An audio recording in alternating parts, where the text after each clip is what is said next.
Okay. We just wanted to start. The webinar today, of course, is processing provisional voting. It's a how-to. But we wanted to start by just giving a little bit of the history of provisional voting and why we do it. The history of provisional voting, it kind of has its roots here in California. It's relatively new to most of the country, but since 1984 we've had provisional voting here in the state of California. One thing that's changed fairly recently is that you no longer have to vote a provisional ballot in your home precinct for it to count.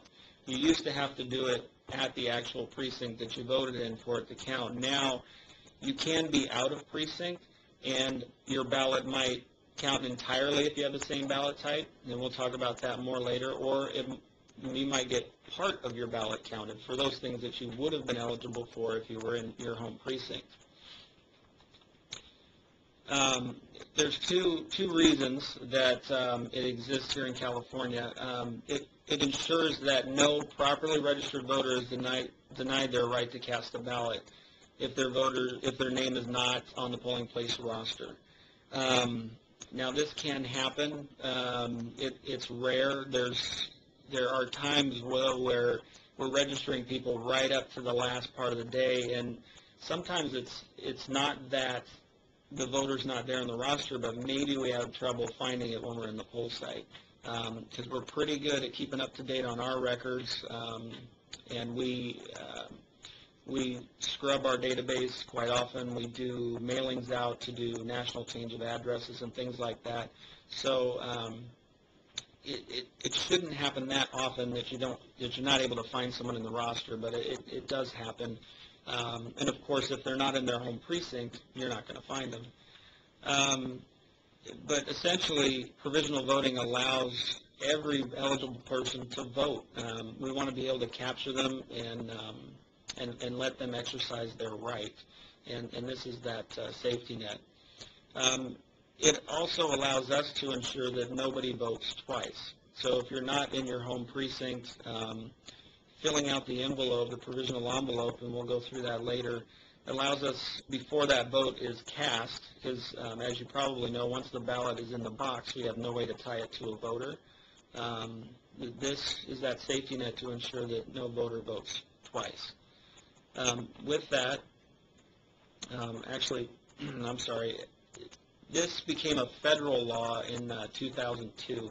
After the 2000 election, with the Bush v. Gore, and in Florida, there were a lot of issues that came up. It wasn't just a close vote in that it was, different voting systems being used, different processes from county to county, and in some places in Florida, it's different processes from precinct to precinct within a county.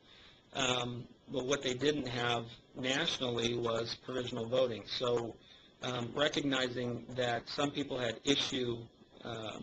an issue being able to cast their ballot on election day during that presidential election, they added it to the Help America Vote Act in 2002. That bill did a lot of things. It took us it eliminated punch card voting and brought us the electronic voting. But what it also did is bring provisional voting on a national level. So with that, I will pass it to Rosie, who will go through the steps for processing provisional voting. If you've gone to poll worker training, then this is going to look rather familiar to you, but hopefully we'll have just a little more time to go through some of the process that tends to be a little confusing for our poll workers. So processing a provisional voter is a three-step process, and we always have to start by identifying that a voter is going to need to be processed provisionally. Once we've identified that, then we, of course, would need to have the voter sign in. They would sign that provisional roster and complete a provisional envelope. The third step is that they then receive their ballot and vote, and we make that just as easy as possible, but if you've done it, you know there's a little more to it. So identifying provisional voters, there are several reasons why someone might vote provisionally. And the first one would be that they are a vote-by-mail voter, but they didn't bring with them to the polling place their ballot to surrender. In that event, they're going to need to be processed provisionally so that we can, again, make sure that they're not voting twice. A voter with a change of address or a name change also would be a provisional voter. A change of address means they've moved, and a name change would be probably most likely a woman who has gotten married and would like to have her married name listed on the roster. The voters whose name is not in the roster, that's going to most often be someone who's voting out of their home polling place and has decided to vote somewhere else. So obviously their name would not appear in the roster. The last one we have listed is the voter who's unable to provide proof of residence. Now, only certain voters are asked to do that. These are voters who have most likely registered to vote online and didn't provide us with a copy of their driver's license at the time they registered. So that first time that they vote in a federal election, they would be asked to provide proof of residence. If they can't do that, they would then vote provisionally.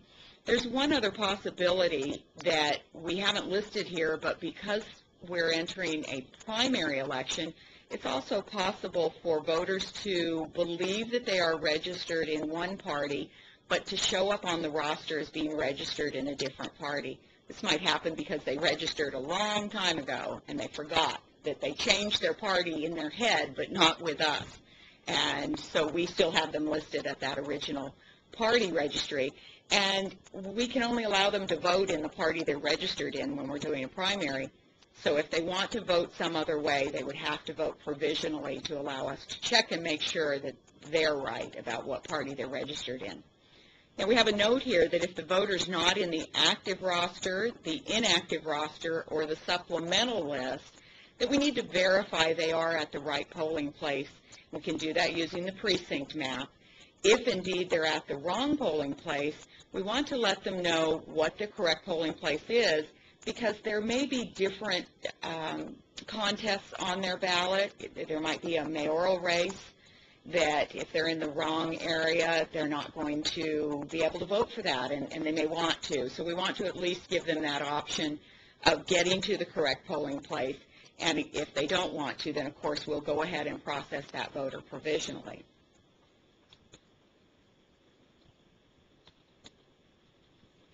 Okay, our second step is for the voter to sign the provisional roster and then to complete one of the envelopes, either a blue envelope or a white envelope.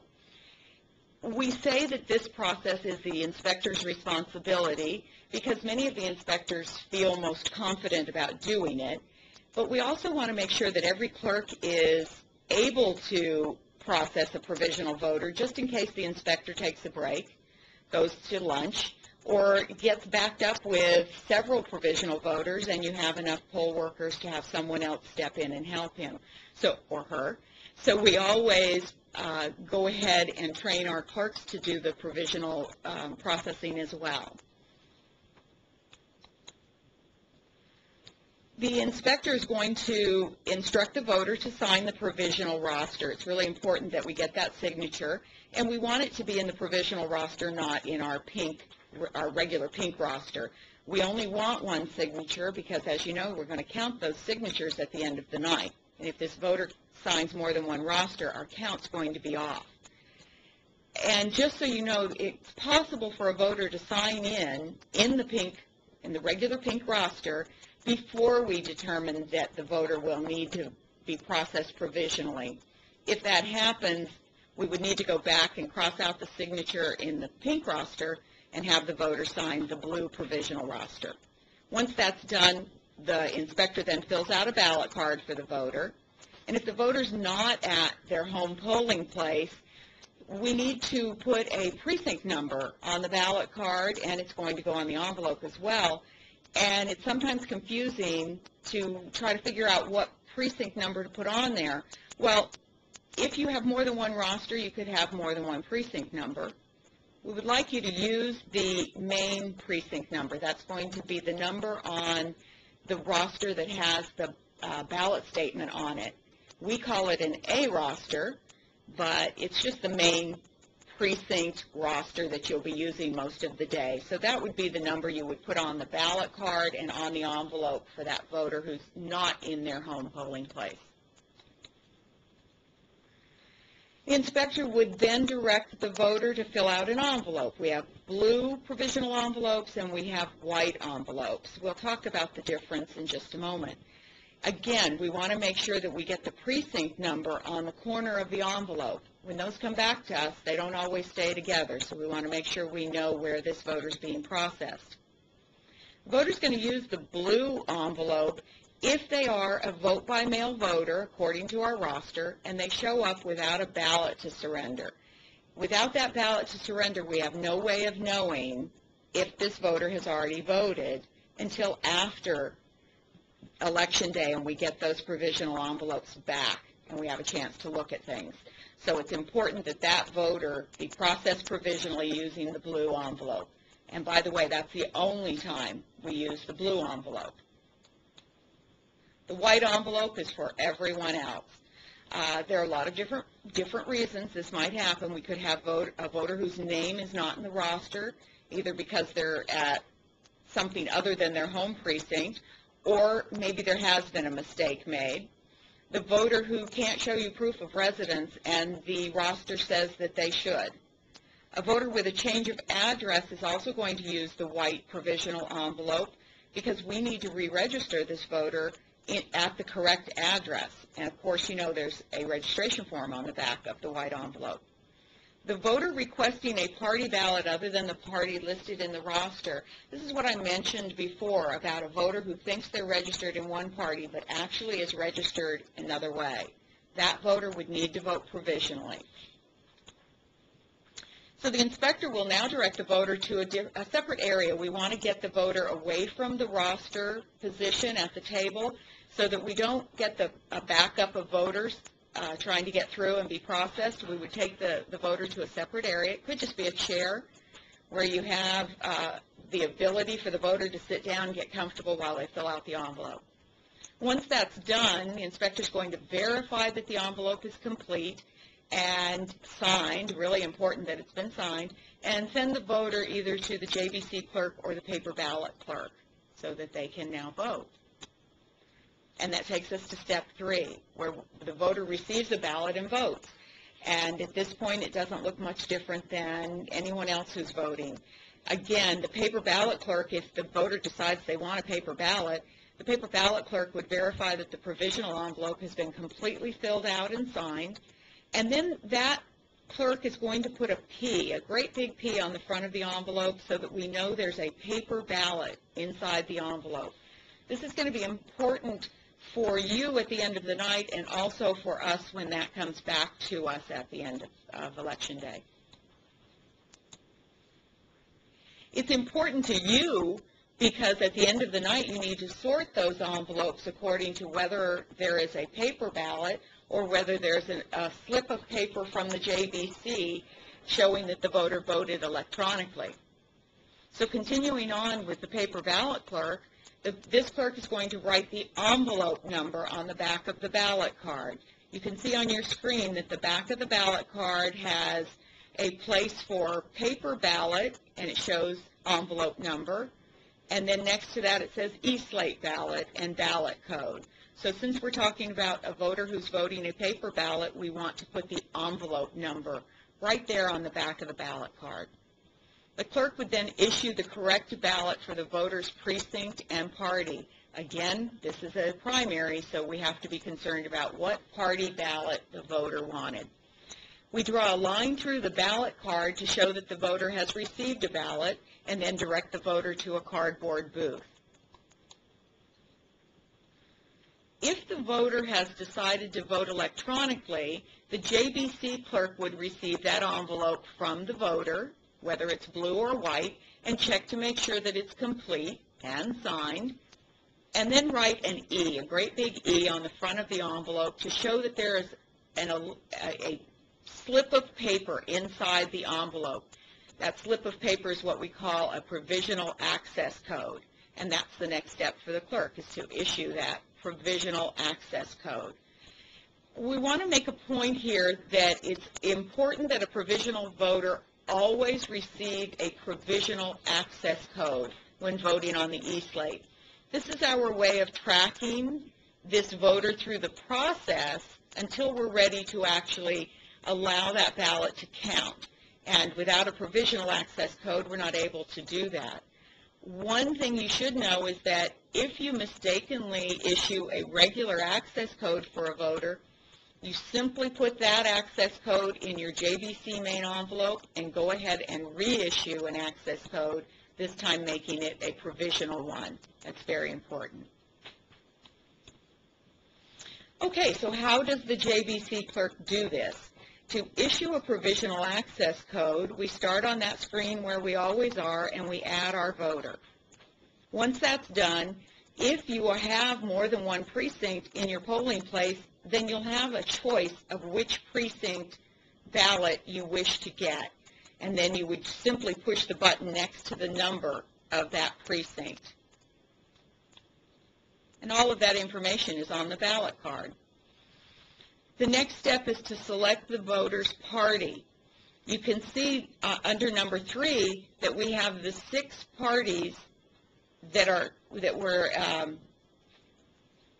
we're voting in Southern California, and these are the Peace and Freedom, which is PF, Dem for Democrat, Rep for Republican, AI is American Independent, GRN would be Green, and then LIB is Libertarian.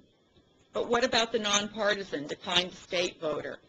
Well, that's on the next screen, and you would need to scroll. There are buttons on the JBC underneath the numbers that allow you to scroll to a second screen in order to find the nonpartisan Democrat, and our screen seems to have lost it, but there's also nonpartisan Republican. When the voter is selecting the party, they will let the roster clerk know which one of these they want. So for the nonpartisan voter, they have options, and they are allowed to select either the nonpartisan ballot, the nonpartisan Democrat ballot, or nonpartisan Republican ballot. It's important that we get the correct ballot because the Democratic voter is voting on one item more than the nonpartisan Democrat voter, and that item is the Central Committee for the party. The nonpartisan voter is not allowed to vote on that option.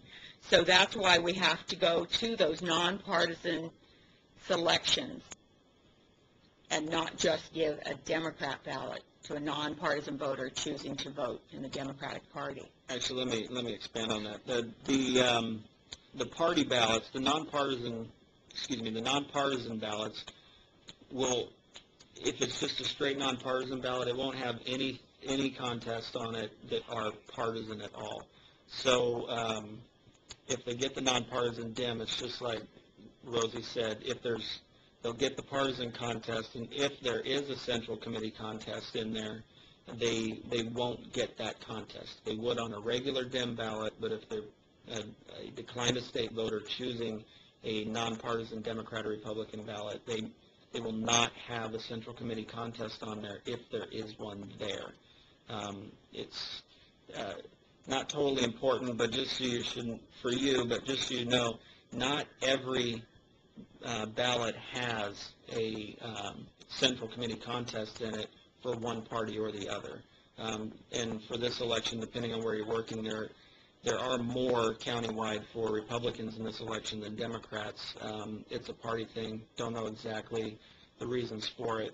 The other important thing to note is from 2008, when the primaries were bifurcated, there was a presidential primary and then there was a June primary. The Republican Party had opted out in the February primary. So you can see from election to election as you work that the nonpartisan options will increase or decrease based on the parties opting in and out. So, for example, February 2008, the Republicans did not allow it. In June 2008, they did. So the only two parties allowing it this time are Democrat and Republican. So if somebody were to come in and say, I'm a declined state, can I get a green ballot, it won't be available to them.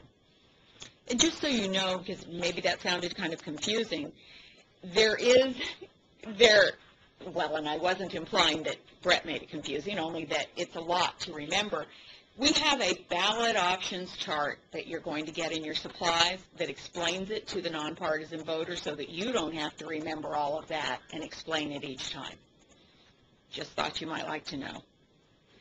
Okay, we're still moving along. We're on step 3. At this point in the process, it changes from how we would process a regular voter. It's important that we select provisional on the screen before printing the access code. This is how we get that provisional access code that is longer.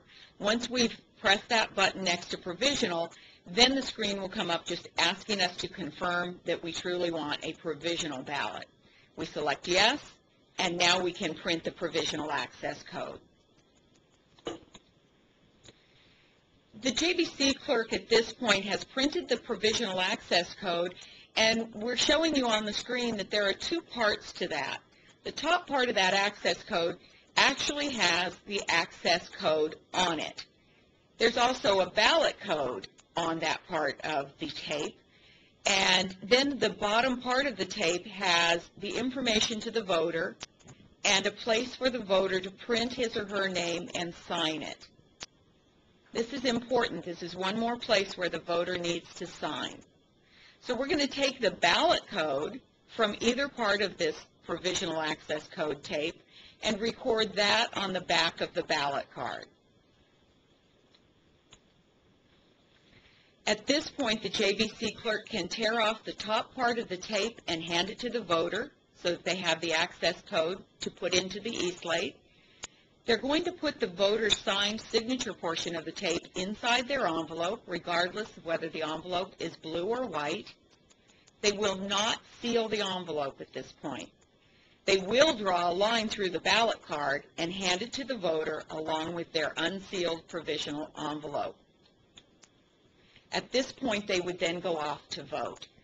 We'd like to talk to you now about what happens to these provisional envelopes and ballots after election night, after you've sorted them and counted them, and they're coming back to us at the ROV. The first thing we do once we get them back from the poll sites from you is we separate all of our supplies, and the provisional ballots are segregated between the blue and the white, and then we estimate how many we have returned to us. And then from there, after election night, of course, once we get the returns back, we count the first thing to be tallied is the vote-by-mail ballots that have been received prior to Election Day. So at 8:05, that's the first results of the vote-by-mail returns prior to Election Day. Then, of course, our 30-minute updates once we begin are for the poll site electronic voting. The paper and the vote-by-mail ballots that are voted on Election Day, we start processing those the day after the election. It's one of those things that it's a myth for some when we go out in the community and ask. There's a myth for some reason. We always get asked, how come we don't count vote-by-mail ballots and how come we don't count provisional ballots? And I think, not sure where that comes from. We do count them all, and in fact, the vote-by-mail ballots, again, are the first ones we do tally, anything we get before Election Day. And the provisional ballots, it's not something you see on election night because we have to apply the history of those people that voted by mail and in the poll sites first. Because remember when we first talked, one of the reasons to do provisional voting is to ensure that people are not voting twice. So if one has already turned in their vote-by-mail ballot, then they go into the poll site and we have them vote provisionally, we will already see, because we've applied the history to their record, that they've already voted. So we will not count that provisional ballot. And this does take some time. The canvass period for us is we have up to 28 days. Usually we're able to do it faster here, but it can take time because you've got 1.6 million registered voters. We can get up to 1 million or more ballots that have to be tallied. The rosters, when they come back, part of that applying the history is to scan where the signatures are in and verify that those people voted. That's part of giving the history. And then once we do that, we can research each provisional envelope. Now for us, we send out to the poll sites, it's around 100 envelopes a piece. So when you multiply that times all of the, they don't all always get used, obviously.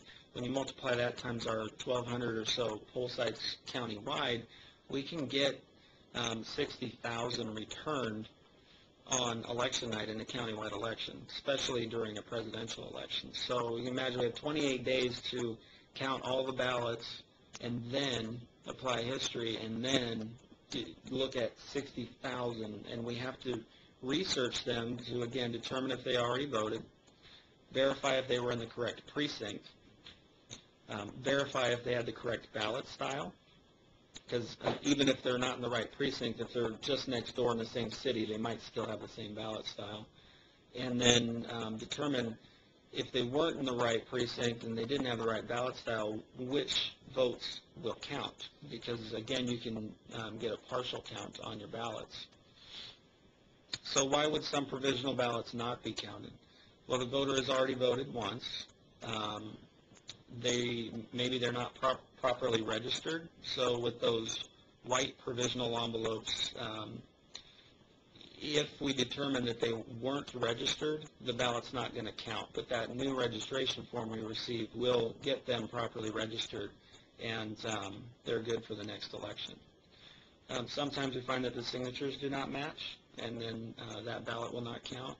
Or there's no signature at all. So like what Rosie was saying with the receipts and the outside of the envelope, is very important to fill all of that out, and on the electronic receipt to sign that. One more point on the segregating and why we have people have the volunteers write E for electronic ballot and P for paper, is that so we can separate those out, because they're processed a little bit differently. The paper ballots, we need to know that there's paper in there when we're okay to open it, so that we can pull it out. And we actually, because they might be in the wrong precinct and all of those contests might not count for them, we actually have to duplicate the ballot before we scan it. So you can imagine you've got hundreds, if not thousands, of ballots that we have to pull and duplicate the ballot and then scan it and then tally it. And on the flip side with the electronic, those codes have to be put in as we're going through the process. They click off in our database, and then they're able to sort electronically and have those votes count either partially or in full. As you probably know, we talked about the ballot card, and that you give the voter, and you scratch a red line through it or just draw a line through it once they get the ballot. Well, for the provisional voters, it's very important for them to keep that, because once we're done, and the canvass is done and we've certified the election, provisional voters are, and we're required to do this, they're given an 800 number on the back of that ballot card, so they can call in, put in their code, and see if their ballot counted, if their ballot counted partially, or if it didn't count at all.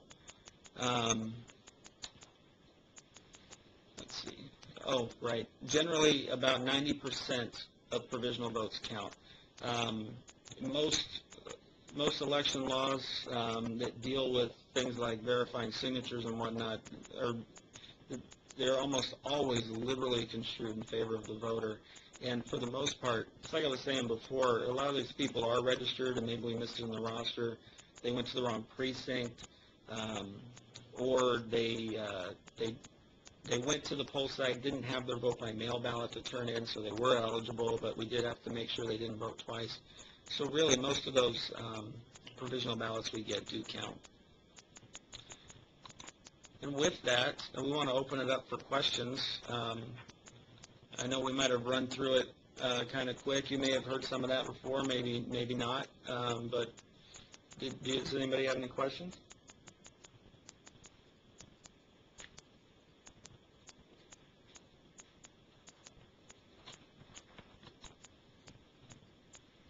No?